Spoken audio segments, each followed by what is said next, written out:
अगर आप भी चाहते हैं नए वीडियो एवं नए ऑडियो देखने एवं सुनने के लिए तो हमारे गोल्ड स्टूडियो चैनल को सब्सक्राइब जरूर करें एवं बेल आइकन दबाना ना भूलें।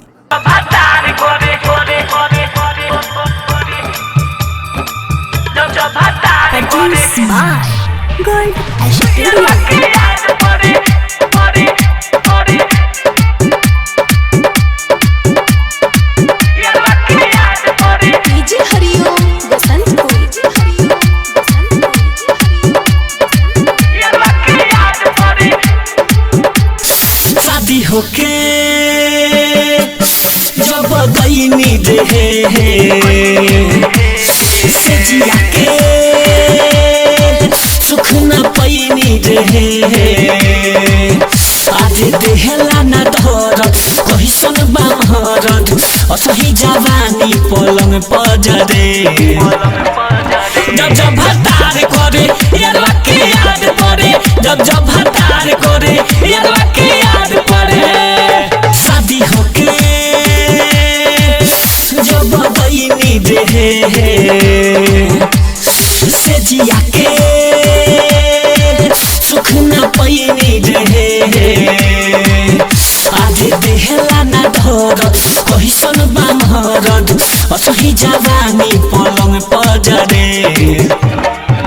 जब जब भतार करे यारवा के याद पड़े जब जब भतार करे यारवा के याद पड़े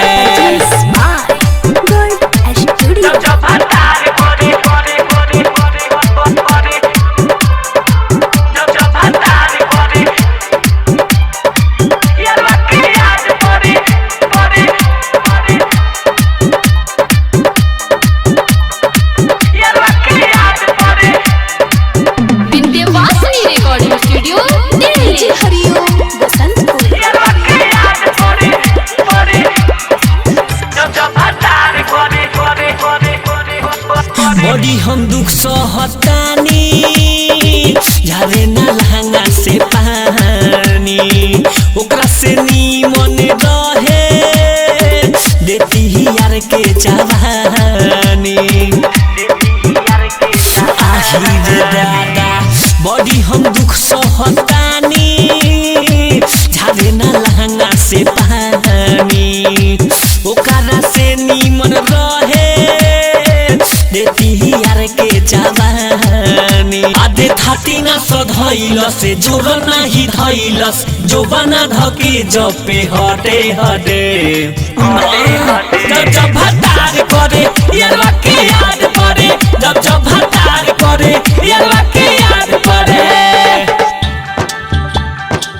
जब जब भतार करे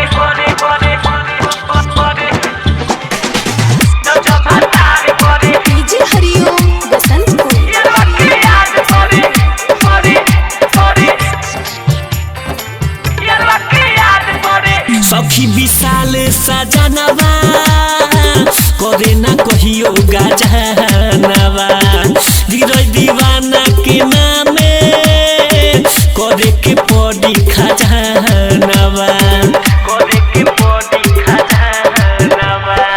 सखी विशाल सजनवा करे ना कहियो गजनवा यूसुफ दीवाना के नामे करे के पड़ी खजनवा जेके सुनो जखमी बनो कैसे मम्मी सीढ़ी लगा के दुनु बवल धरे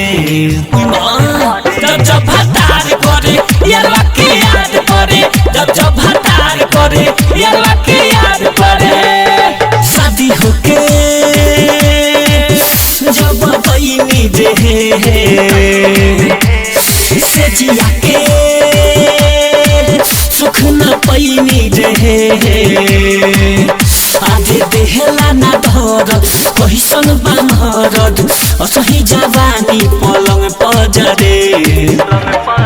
जब जब भतार करे यारवा के याद पड़े जब जब भतार करे यारवा के याद पड़े रिकॉर्डिंग स्टूडियो